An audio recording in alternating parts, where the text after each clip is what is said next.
For my brothers never had an ear to hear them. These the bricks for our sisters help us build it. If I could be a black fly on the wall, I can hear and see it all and have the mind of a god. Black, black, black, black, black, black. Fly, fly, fly, fly, fly, fly. Black, black, black, black.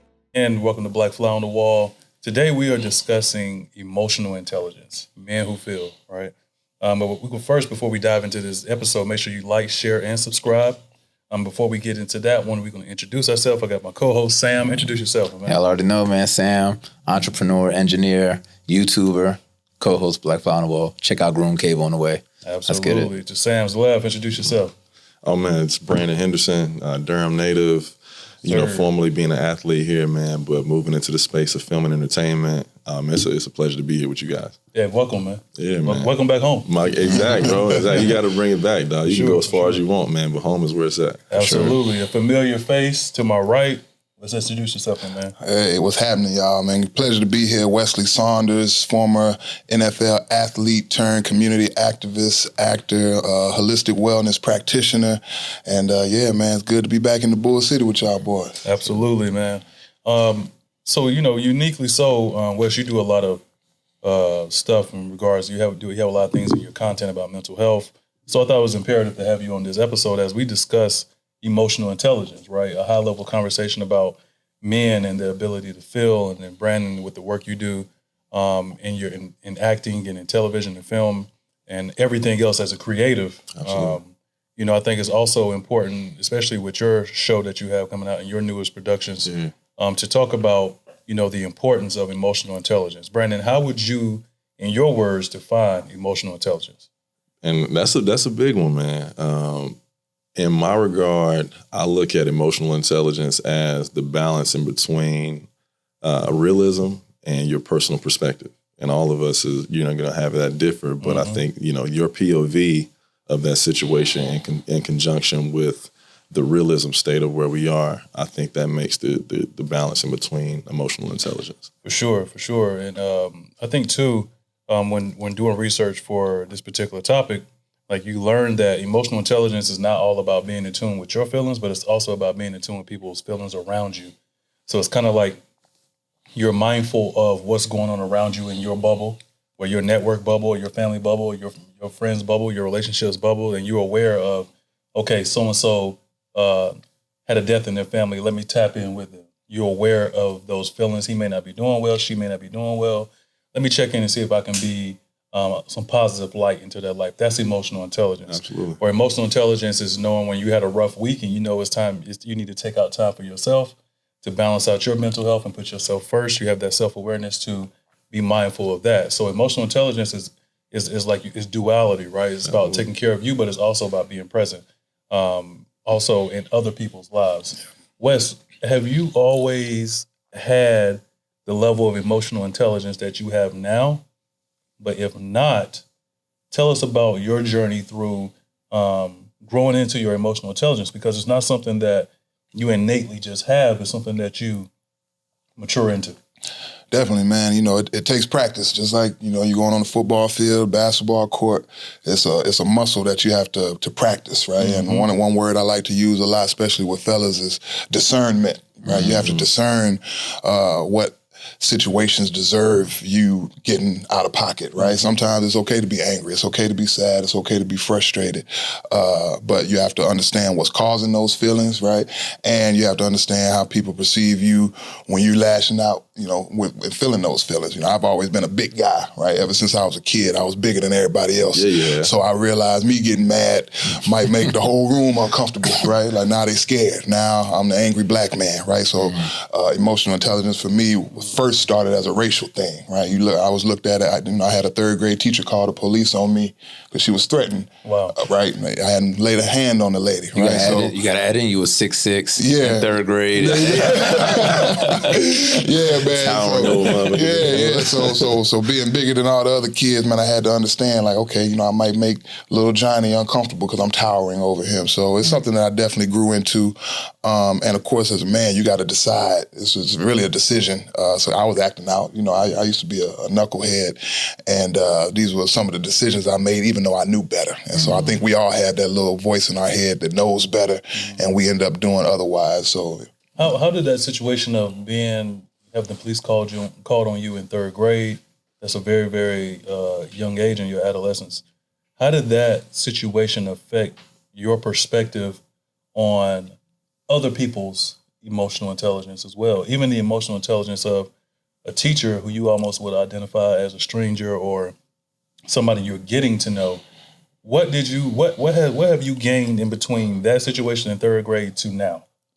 That's a good question. With that particular situation by itself? That's a good question. I give huge shout out to my father, Barry Saunders, former writer and columnist for the Raleigh News and Observer, one of my heroes, but also a guy who helped me evaluate myself and my mindset, you know, because he would write columns and we would come home and we would hear the voicemails that people would leave him, man. We would get death threats at the house, people, you know, calling him trash, saying the son ain't nothing, you know, so I'm like, Dad, you should be mad at this stuff. And he would laugh it off, and he, you know, his thing is, you know, being able to invoke thought or laughter of somebody from his column. So with that being said, I was able to learn that it's their problem, not mine, right? If you are comfortable with yourself, if you got a certain amount of self-love and you know you're doing the right thing, and you can't control how other people are going to perceive you. So that was a huge lesson I learned. And at that moment, if I hadn't had a strong black figure at the time, who was also another large black man, so there's a fine line that we got to practice. Absolutely, I like that because, you know, you was able to see from an early age that you had a positive example from your father, which is pivotal for young black men in America, is to have that positive role model, whether it's a father, whether it's a father figure, whether it's your uncle, whomever it may be. A lot of times when we look at the state of our culture, especially when it comes to young black men, that lack of paternal mentorship, especially for the young men coming from other older men, the OGs in the neighborhood, the positive role models. That lack of that is the reason why we're almost in the state that we're in now. So it's a blessing that you had that positive role model to kind of show you, like, okay, this is how you manage your emotions moving forward. Sam, what challenges would you say that you've had along your journey of emotional intelligence? I think being on the other side of that, right, not having the strong black figure to check you, because I think where we're at now is the topic of emotional intelligence is growing so much. People are learning things. They're learning to let it out, but there's nobody who's ever checked you to stop it. Like, I'm mad. I'm feeling like I'm mad. I'm letting out my anger, but I don't know how to stop being angry, or I don't know how to stop and check myself and tell myself, okay, I've done it. Reel myself back in and center myself. So I think just growing up and going through our society, you have instances where it shapes you. Some people may make it okay for you to feel like, I can be sad, I can be angry. You know, everybody got that auntie or uncle that was like, oh, you know, let it out, you know? So I think I've been blessed to have that in certain instances where I have been emotional. But there's some instances, like you said, you in third grade, you got mad, and somebody didn't allow you to be yourself. Instead, they chose to call the cops. So now you can look in that situation and be like, okay, I'm never going to be mad again. And now you're bottling it up. So I think, you know, just people who are going through it right now, we're just figuring it out. And we need to figure out ways to check ourselves in a healthy way of being emotional intelligent. So, Brandon, who did you have in your life that checked you coming up? I gotta be. I'm just, you know, like Wes in this situation, man. I gotta give a lot of credit to my father, man. You know, Gary Devon Henderson. It was a space of. My father was a defense attorney, so he knew the discernment of, you know, being able to express emotion, but then also getting to the root of this situation as well at the same time. My dad wasn't one that would allow you to be cowardly in sharing your feelings. He was definitely a stick your chest out type of guy, but at the same time, he's like, yo, how you feeling right now? You know, let's get to the bottom of this thing. And so I had a few, you know, situations growing up as we, you know, go through sports. You know, you have situations where you're fighting through. You have to triumph a lot in those situations. Sure. And I got that young. And then as I, you know, traveled on and went to Morehouse College, then you're on the state of like, you're out there as a man, essentially. And you're kind of like going through and trying to like ascertain, man, like where I am in this world. Where do I stand as a man in this space? And how do I grow gradually in a space where it's positive and it's not detrimental to myself, So my father was absolutely, just like Wes said, man, I think that's the biggest factor of a man's, starting point is like understanding where he comes from and being able to look at somebody that's kind of been through similar situations they've been through. And that helps you on your journey, man, because we're ultimately just meant to evolve from those states. So once you know your roots, man, the tree sprouts in a different way. Absolutely. I think it's dope too when you think about both of your fathers, right? Their careers are built off provoking emotion. As a writer, as a defense attorney, you got to make the court and the jury feel a certain way. Absolutely. And I think we have that in our communities, but sometimes you don't realize it, right? We got that coach that you hated because he done made you mad so many times, but then you look back like, dang, man, I miss Coach Brown because, he put me in check. People that's always hardest on you is the ones those are ones that you really gravitate toward. I can speak on that, like even from with my mom. Like my mom is like always known to be like a very straightforward type A personality type individual, very sharp, but also hold you accountable. She kind of got a PhD in that. So like little kids, she works in the school system, and so little kids always love her because she provides them with that structure that they may not have in their home.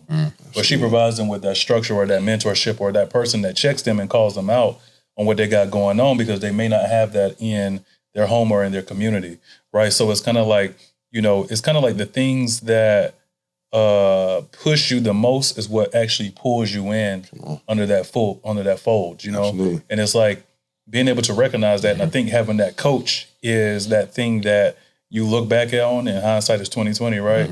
So it's kind of like you look back on those things and like, wow, I really appreciate those moments and those times. Sure do. And then you also compare and contrast that with the individuals who weren't hard on you, and you typically don't have that level of appreciation or respect for those individuals, but it's the ones that really rode you to make sure to mold you into who you are because they were teaching you those lessons that you needed at that time, even though you weren't always as receptive to them. Now as a man that those are the seeds that were planted in me that has molded and shaped me into the man I am today. Absolutely. I think we can look around the circle too and like, you see your colleagues, you see your friends, your peers, and you can tell the difference in the dichotomy and the relationship that you had growing up in those situations, and then maybe a few that kind of like slipped in the shambles of those things, and you're like, now you're finding yourself as a peer, stepping into those situations, giving a little bit of advice that maybe they missed on that come up process, Absolutely. Man. So no, that's a big thing, man. And like, just going back to the point of my father, it's like the difference in between just the emotional and combating it with intelligence. You can be emotional in a courtroom, you know what I mean? Like, hey, you guys, they're doing this person wrong, but that's not how you necessarily need to be. The intelligence portion comes out and how you're delivering these messages and, you know what I mean, and placing it in ways that are, really skillful and really tactful and where you can get the same message across, but in an intelligent fashion. Absolutely. You know what I mean? Absolutely. So, yeah. So, of course, like we're covering a lot of kind of transitioning from childhood to adulthood, and a lot in regards to our emotional intelligence. But Wes, also emotional intelligence is about, of course, like we talked about, your circle around you, your friends groups, your family, whenever, all of those things that apply. But when is it time to be emotionally intelligent enough to cut somebody off? It's never too soon, my brother.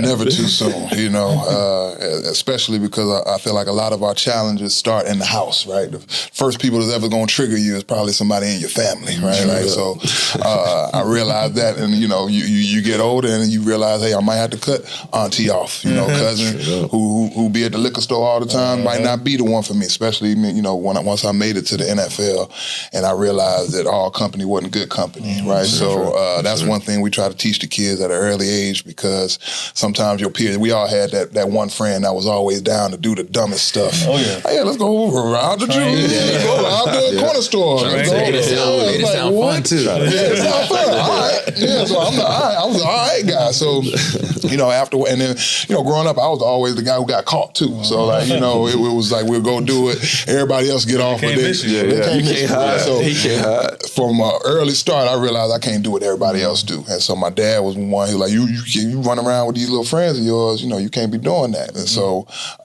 thankfully, like we circle back to, man, you got people who are hard on you, but it's love. It's coming from a place of love. And so especially black men, they show you love by being hard on you, right? And so I wouldn't be where I'm at without these people in my life because, I didn't start off this great athlete. I was pretty soft. I was pretty unsure of my strength and my size and what I could do. I didn't want to hurt nobody. But, learning how to tame that power is really where it comes into play.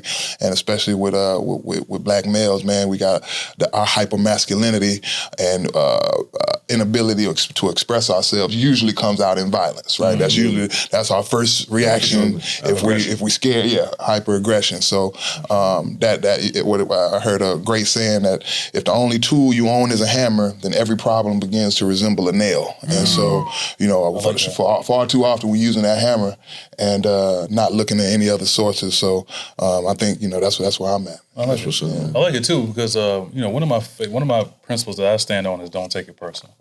Right, it's one of the 4 agreements, and it's so essential because like not taking things personal allow you to be in control of how you receive and disseminate the energy that's flowing in and out of your life. Right, it's a continued flow in and out, right? So who you associate yourself with, that's the frequency that you're going to be on. Absolutely. And then the conversations and things that you go through is going to be what you're receiving and what you're putting out, right? So, Brandon, I was going to ask, with you being in the production world, there's a lot of no's.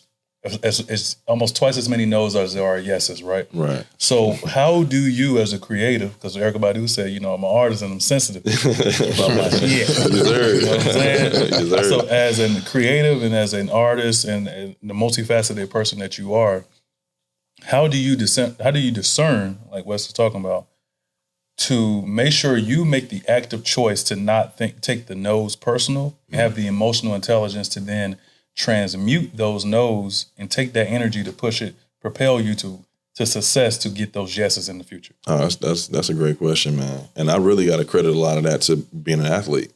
As coming up, I think the transparency between where you go in the athletic world, all the triumphs that you have to make, I encourage everybody, you got a kid out there in the world, man, go have that kid be an athlete in some regard. Let them play soccer, let them run track, let them do something that's going to really challenge themselves in a space where they're not always getting the yes. You know what I mean? So one of my, prime examples was me in high school, coming in 9th grade, playing at Hillside under Wayne Howe.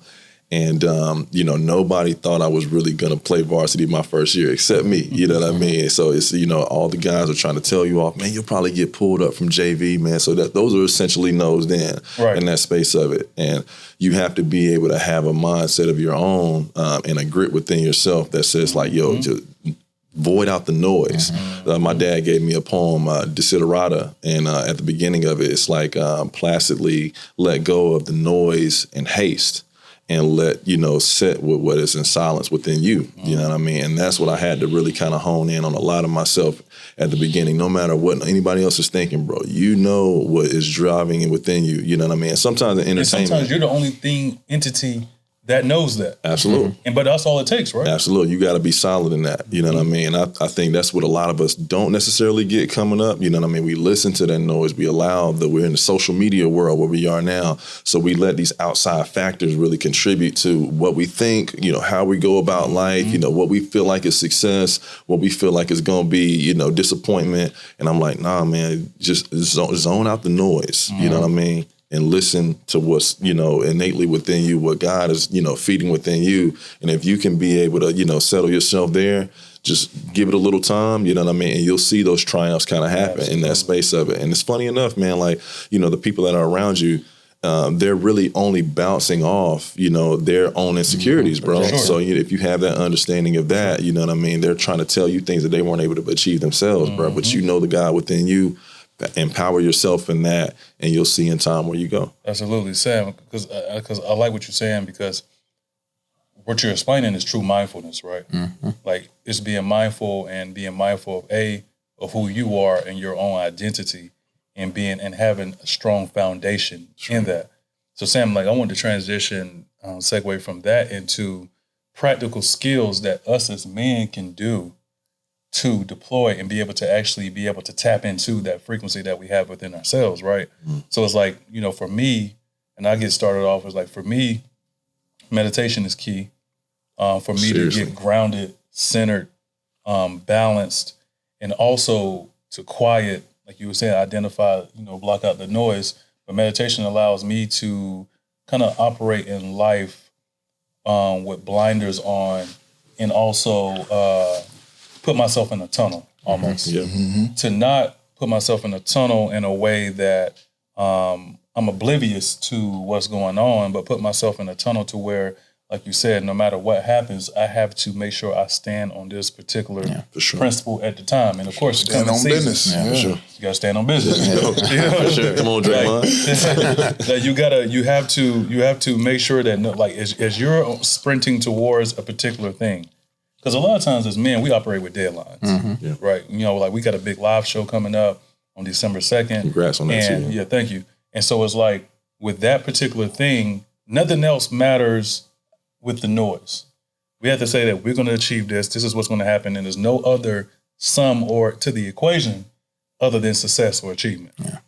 So Sam, I want to just ask you, like, outside of meditation, is there anything that you do that allows you to assist you to tap in with yourself, to stay steadfast in what you believe, and also harnesses that grit that you have within yourself? I think there's a lot of things outside of meditation that are different forms of meditation, right? So putting things in ink, mantras and different practices like that.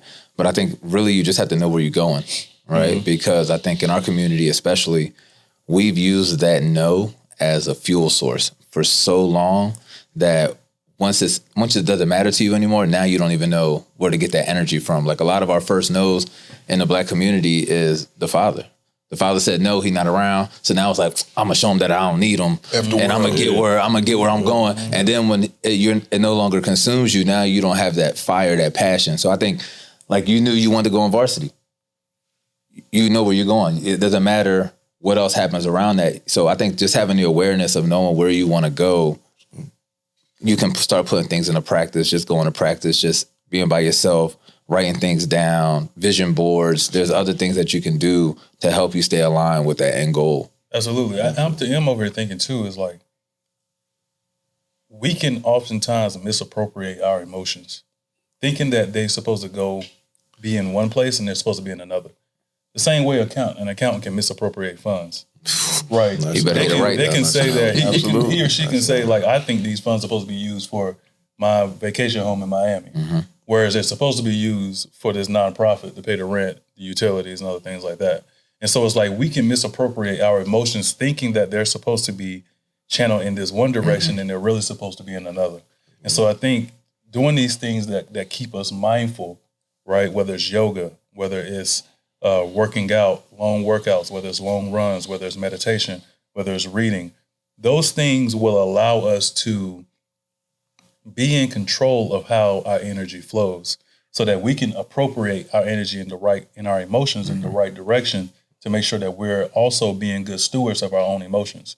Because if we're not responsible for our own emotions, then we're not responsible at all. Right. So we have to make sure that we are accountable for how our emotions flow. Right. Wes, what are some things that you do practically that allows you to stay on top of your emotional intelligence?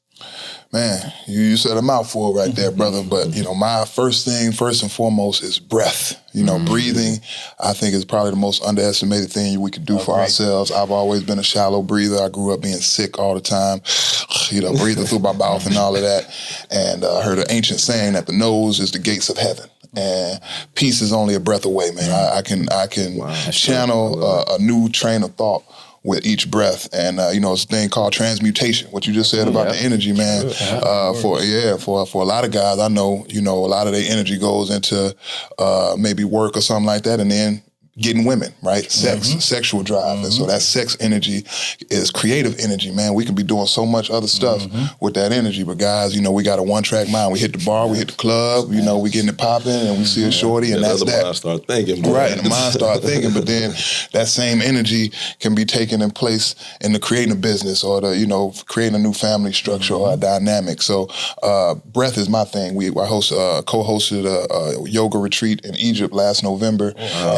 And we had a breathwork session on the Nile River, man. And, you know, a lot of emotions come up with the breath. Yeah, Egypt, brother? Egypt, man. Yeah, the motherland. Nice, so we got another one next year. That's where it all started. But you go there and you see the hieroglyphs. You see the writings on the wall. And they got a lot of pictures of, like, breath and, you know, forceful breathing.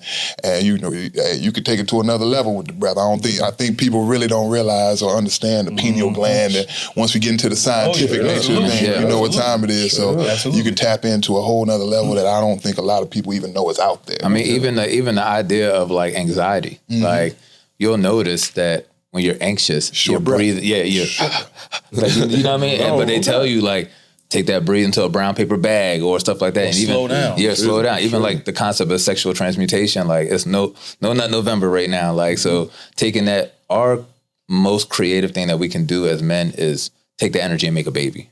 But like you said, you can transmute that energy and create a business, create a movie, create a show, create a podcast, like use that energy and transmute it into something that's going to benefit you in the long run instead of making a baby that you might not be in a position to take care of. Like we don't think about that.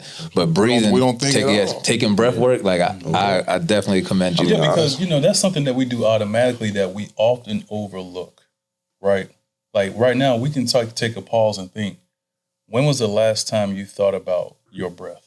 You don't. Trizzy. Through your nose, out your mouth. Trizzy. A lot of people can't do it. Yeah. And I'm literally like using the Apple Watch. This is like one of the most universal, you know what I mean, products that we have to date. That and it's breathing like, button. it's literally all it's like, you know what I mean? This is going to every nationality, every ethnicity in the world, you know what I mean? So it lets you know that's a universal practice, you know what I mean? Take a moment for yourself. Well, stop breathing for a second. Stop breathing for 3 minutes. Stop See what happens. breathing. Exactly. When you're short of breath, that's when you realize you need it the most. Whereas whenever you have it in abundance, right? When you have it in abundance is when as us is that we, you know what, let me be emotionally intelligent enough right now to pause. Yeah, Truly. And as men, many times we run into these obstacles and these barriers in our life is because it's been go, go, go, go, go. And we never had any pauses of reconciliation, of asking yourself, okay, how am I doing right now? What do I need to tweak and change along my journey to get me where I need to be? And then, all right, let me keep going. But if you never stop to breathe and you never stop to be mindful of that breath, then yes, you can have challenges. And like you said too, you know, it's ancient knowledge that is oftentimes lost in today's society is that, you know, especially as us speaking to the fellas right now, us as men have the power to control our reality. Yes. And like you mentioned the pineal gland, the third eye. Tapping into that source within self is something that you have, right? And you can choose to let it rot away for your life, or you can choose to wake it up and to use it for positivity, right? Like, especially with with sexual transmutation is like, instead of, you know, saying, you know, chasing tail and chasing and going after sex, you know, like you said, put that into your business. Ask yourself, I told my homie I was going to start an LLC in January. Here it is, November. I still haven't done it yet. What have I been doing over the last... But you had 20 dates. 10, right. You swiping on Tinder. Or you bragging about this, or I got this one, or I got that one. But what have you done or what have you not done that will lead yourself to that? My biggest challenge to myself is to not let myself down. There you go. Hold yourself accountable. And honestly, man, for me, I'm looking at just the history of time. So what I started to equate now is like where you are spirituality wise, and like literally you got to go back to science and then combat it with history as well. So if you think the black man of America specifically, no other race in the world, we've been challenged in a certain way. Like we arrive to America and we're immediately put in the labor process, right? You know what I mean? Where you have no time for yourself, no situation. You got a woman, even if you have a wife that was a slave in the house, she's waiting for you to come off that slave yard at the end of the night, and you're harnessing all this energy that you probably only got 2 or 3 hours of sleep, and then master coming back to whip you up in the morning. You know what I mean? So there was no room, right, for you to even be able to express that emotional intelligence. So I think all the way up for those generations, bro, we're like the enlightened at this stage. You know what I mean? Like finally, like the cloak has been taken off and we can actually take a step back and see the world for what it is, you know what I mean? And start to embrace ourselves really as the black men that we are. And I believe that I believe that our ancestors that were brought over here, these are the days that they dreamed of.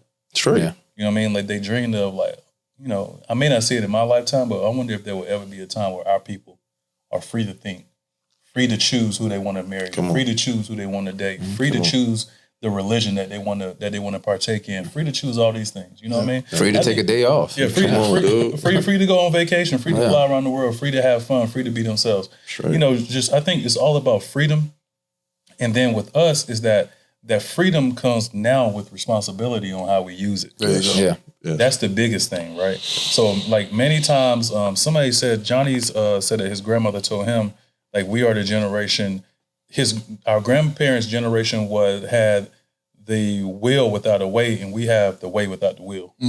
So it's like we have all the resources, right, to do what we need to do. You literally got ChatGPT, Google, everything, anything and everything that you want to know about what's going on or anything that you need to do. Literally, you can get a whole business plan for your business off of artificial intelligence nowadays. And you still talking about why you ain't got no business plan. It's excuses, right? And it's really about the fact that you really don't want it as bad as you say you do. Our biggest placeholder is the suffix ing. Like we're always building or working or creating, but we never create. When will you arrive? Come on. When will you arrive? I think I not to cut you off, man, but that's part of that. That ain't all our fault, man. A lot of indoctrination in this country, right? That their plan has worked to perfection, right? Teaching us to be better than they ever thought. Better than they ever thought, right? Even when we speak about the black male in the household and all of that, well, we got a whole genre of rap and hip hop that came from the hurt of being in poverty and father not being there. You know, the Tupacs and the KRS-One. So there's a balance, and somewhere along the line, we lost the balance, and now you see hypersensitivity in a lot of black males, right? A little sassiness going on, and you know, I think that also comes from indoctrination, right? And so what we've been taught, what we've been spoon fed by the media and the people that power, man. So now it's time we know what to do. That will is not there because no one taught us the will. No one showed us that way. So, you know, I think you're right. It's on us. I think it's on us to carry that hammer a little bit more now. Step into the vibrant world of �kəlCHər Boutique, your go-to fashion haven nestled at 518 East Trinity Avenue, Durham, North Carolina. �kəlCHər offers a meticulously curated collection that seamlessly blends the latest fashion trends with a dash of cultural elegance. Their racks showcase an array of styles from eye-catching prints that pop with color to timeless classics that exude sophistication. What sets �kəlCHər Boutique apart is their commitment to celebrating the culture through clothing. And at the helm of it all is the owner, Maurice, a fashion enthusiast with an unwavering passion for uniting cultures through style. But don't just take their word for it. Their satisfied customers attest to the unbeatable quality and variety they provide. Whether you're seeking a show-stopping outfit for a special occasion or simply wanting to refresh your everyday wardrobe, �kəlCHər Boutique is your destination. Join them at 518 East Trinity Avenue, Durham, North Carolina, and let them help you tell your unique story through fashion. Come and embrace diversity in style through �kəlCHər Boutique, where every outfit narrates a rich tale of culture and individuality. Visit their website at shopkulture.online to explore their latest collections and start your fashion journey today. Change the narrative. Brandon, how would you define masculinity? Man, that's tough. Yeah, that is. I don't want to say the wrong thing. Just organically, right? From your perspective of how, of how you define masculinity, is not the world's definition of how masculinity is defined. It's about really the resonation. Right. For you as for yourself, this is how I resonate with the word. Let's change it up. Don't define it. How do you resonate with the word masculinity? I resonate in your daily life. I in my day-to-day is the harnessing of trueness in self. You know what I mean? And I think that's the simplest form as I can say it. And it's like we come from something. We all have a family tree. You know what I mean? Like we go back to that root situation, and I think that's ultimately it. And embracing that space of it and evolving it from there. You know what I mean? Like we have this notion of like, and I have a problem with that phrase, man, toxic masculinity. You know what I mean? Like I'm still trying to get to the root of that. And then I'm like, but for masculinity for me is like noticing the trueness within self, man, and embracing that and evolving that with time. Because like we're born in this world as blank computers. You know what I mean? We can go into anything you want us to really go into, but I'm vastly much more of a believer in nurture than nature. You know what I mean? Like I think we come in this world similar, and then it's experiences in our world and these other happenings that end up shaping us as we go along. You know what I mean? So masculinity is gonna vary from each guy. You know what I mean? But for me, it's the root of it is noticing the trueness in self and harnessing that into evolution. You know what I mean? So the beginning stages of it, you being an athlete, that's you working the hardest you could work, you know, putting your nose down, you know, I'm doing the right things. And as you elevate it into being a man, father, those things change, right? Yeah. They evolve into something different. So masculinity it has chapters to it. You know what I mean? It really can't be defined in one stage, but in each stage you notice and you got to harness the trueness of it, you know what I mean, to the most positive form that you can. To balance off what you're saying, and to what your point is too, is toxic masculinity is a suppressive technique because our masculinity is growing. It's evolving. Absolutely. There is no one definition for all masculinity. Absolutely. But as we get that emotional intelligence, we can learn how to check it. And that's what we lack, because we're trying to mold it into this one definition that fits all, and it really doesn't. It's based off our experiences, but our ability to check it is where we don't have to involve that toxic word. Absolutely. It's just masculinity. Is toxic, so I want to push back on it, because I think it's good to have balance. Do you feel like toxic is triggering in our community whenever we place that word before another word? Because really what you're doing is whenever you are identifying somebody as having toxic masculinity, right?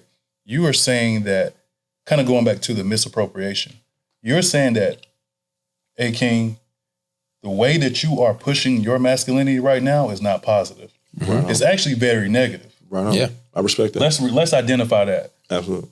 Domestic violence, negative. Mm-hmm. Selling drugs in your own community, negatives. Right. Committing murder, negative. Yeah. Right. Like you're pushing your aggressiveness and your masculinity in a direction, and you're choosing to do that. Mm-hmm. Right. And I feel like it's almost healthy to identify toxic masculinity in the correct context. Absolutely. Yep. Not to say that toxic masculinity is a blanket or a state of people of what's going on.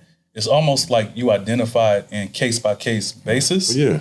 Right? It's not something like the sky is blue. It's more so like, hey, the way that what you're doing right now is toxic. Yeah. And I just want to jump in on that, man, like, because I think we can't clarify those things like, you know, going out and doing domestic violence or selling drugs. That ain't masculinity to me, bro. Yeah. You know what I mean? Like, let's identify that as a space of it, because that's irresponsibility. Yeah. You know what I mean? Like to any regard. So I think that's where we have a misconception. It's like, just because a man is out here doing it, you know what I mean? That puts it in a place. Identifies that as in, he says his journey, his story is, because we have a lot of rappers that we glorify now. Indoctrination. Mm-hmm. They taught us that. That have said, I used to do this, I've now turned over a new leaf. Yeah. Me being on the corner has taught me mathematics, it's taught me networking, it's taught me security, it's taught me all these different things. I no longer do these things now. I'm going to continue to glorify these things to say that it's made me who I am, because really masculinity is an individual definition. Yep. So if the guy on the corner is saying that I'm masculine right now because I'm able to make this cash flow. This money. Yeah. And now I have money. So with men, we look at money as power, right? So I now have a financial resources. I'm masculine. I now can take care of my people. I'm masculine. They say a man's supposed to take care of their family. Yeah. I'm masculine. They say a man is supposed to tap in with his community. I'm masculine. Yeah. So if he's truly identifying that, even if his definition to us is off, it's kind of like a balance, right? Because he's defining masculinity in what we would consider in a negative way, but then we're also then should have the power and the authority to label the type of masculinity that he's having. But the root of it is he's being a provider. It's not just being masculine. So I think like it goes back to my point. It's unchecked. Exactly. Like I'm being a provider. I'm being a leader to my household. Cool. I'm beating my wife. That's unchecked. You know what I mean? You know what I mean? That's the unchecked behavior that we got to start reeling back in. Like you said, we can't glorify. Like I could have learned math in school. He was getting taught math in school. He just applied it on the streets. You know what I mean? So it's not like the streets is the only way you can learn something. But then you, like you said, now there's something that's triggering to them on an intelligence side to say, well, maybe I shouldn't be glorifying this, or I turned a new leaf because I'm not doing it anymore. Yeah, and I mean, honestly, it's just a percentage of that lifestyle too, though. Yeah. So you can be out on the streets, right, and you're making the money, and however way you're making it, but at the same time, you giving money back to your kid, or you providing, a pair of Jordans or whatever, taking them on, you know what I mean, sending the wife out to do whatever, but not necessarily teaching this kid how to write or telling them a bedtime story. You're only doing 40% of the job, if that. Yeah. You know what I mean? So it's like, I can't really equate all of that because masculinity is a wholesome focus. Right. It's a diaspora. Yeah, exactly. You know what I mean? It's like just like black people. Like, we have black people from different countries, thousands of countries, shades, ethnicities, religious, cultural backgrounds, but we still identify those people as African people. But I think also, too, it's important to almost, for me, I like the term toxic masculinity because I hear it and I automatically go to the fact that someone is being someone is misappropriating their masculinity in a negative way. Mm-hmm. That's how I identify it. Mm-hmm. Yeah. Because when I hear it, when I hear the word, that's what I automatically go to. And I think, too, I think Wes was hitting on it, the indoctrination. Yeah. Like I think with the indoctrination, we have to almost give grace and empathy to people as well, because we oftentimes don't understand the traumas that they went through as children, as kids. Jeezy just spoke about it. Big facts. And his interview with Nia Long. I mean, just hearing about this guy's traumas as a kid, I'm like, a kid has been through that? How many Jeezy albums have we listened to without us knowing about that, right? Yeah. And so what me growing up, I saw most of the thuggish killers I knew were overly nurtured boys, right? Like they had their mama and they was mama's boys, and then it came Titty boy. So it comes out in that nature. I'm like, you a thug because you shot somebody for stepping on your shoe, but that's almost a feminine reaction, right? Like, so one of my favorite books is The Way of the Superior Man by David Deida. Yes, sir. And I think that's a book men and women across the globe should read, man. But, tap it. We all have a duality, right? So there's a feminine side, whether you want to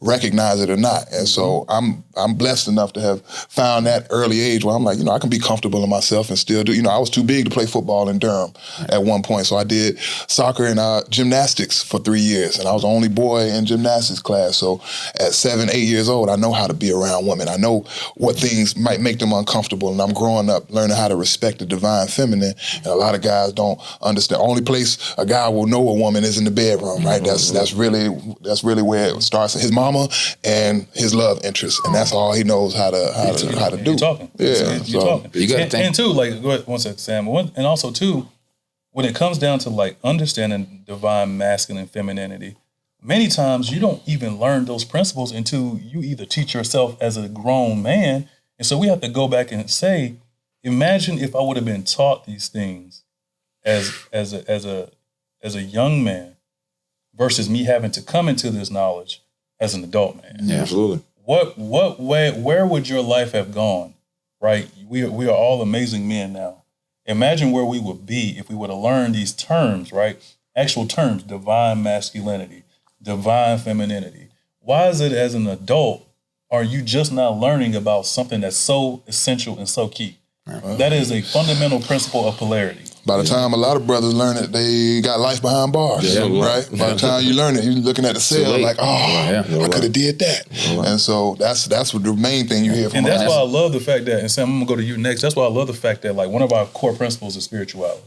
So our core principles are relationships, finances, mental health, spirituality. Love it. And we feel like those are the 4 cornerstones to how you can build an upright man and woman to operate on a higher frequency, higher level. And I think when it comes down to divine masculinity and divine femininity, that checks that spirituality box. Is because we also have to hold, as in the Black community, our lack of spiritual awareness to where the community as a people where we are right now. That's why I believe that we're behind financially, while we're behind emotionally, while we're behind in mental health, right? Like we are the most religious people, but we have a very, very high issue when it comes down to emotional intelligence and mental health. So I believe that also, like our thought leaders in our community, when it comes down to our religion, whether it's Islam, whether it's Christianity, whether it's Judaism, whatever you identify as, I believe that it's been a major lack and a major ball drop within our community to where we have not learned fundamental principles that we can use and deploy and apply throughout our life. As a Christian man, you shouldn't be learning about divine femininity and masculinity at age 30. As a Muslim man, you shouldn't be learning that at age 25, 30. As a man that represents that is Hebrew or Judaism, whatever it may be, there's an issue. That's a big issue in our community. So when we're looking at things that are kind of rooted in us, we have to look at the foundation. Your foundation is your spiritual belief. And then you take that and you disseminate that throughout all the other micro areas of your life. Absolutely. So it's like, we have to also hold the spiritual side of things accountable too. That might be the biggest thing we leave out is the spiritual aspect, because everybody religious, right? But some of the most toxic environments I've been in the Black church, right? People, they talking about each other, Sister Burdine talking about, oh man, it's going down. They gossip. But the baseline of spirituality is, like, a lot of our work is self-work. Like, you talked about toxic being triggering. It's how you perceive it because of how people are learning about it. It was a trending thing, and people were learning about it from Instagram, but nobody's putting in the self-work to really understand what is toxic masculinity. You just taking from the 60-second clip, and now that's your definition for it. You know what I mean? You're not doing the self-work behind the scenes to say, identify what it is. Am I displaying it at all? Like, you have the presence of mind to go back outside of the clip, maybe watch the whole video. Some people ain't doing that. They just gonna take the clip. You gonna go watch the episode. Most people aren't doing that self-work to find their spiritual alignment to these things. Yeah, and just to touch on it, man, my spiritual self, I found it through bunch of mistakes, right? If anybody want to Google me, the first things that'll come up is the worst things I've done. I've been do a whole nother episode. There you go. I've been suspended twice in the NFL, suspended once in college, man, just doing a lot of dumb stuff. I got 2 beautiful children, Sebastian and Cameron, but they both 9 years old and they were born 2 months apart, right? And so I had 2 women pregnant at the same time at age 25, and my employers didn't look too highly upon that with the Colts. So there's a lot of things that I did that was embarrassing and also not where I wanted my life to go, but I had to face them head on, right? So dealing with 2 angry women at the same time, but also learning how to come together and say, hey, I'm here for you. You can lash out on me, because as a man, you got to be able to take the hits, right? A woman's hits don't really hurt that bad. We decide if it hurts, right? Like, today I'm gonna get mad, but it's really not that. So it's really the internal self, man. Come back to self-love and self-actualization, man. So let's quickly dissect this real quick, because we're gonna wrap this up.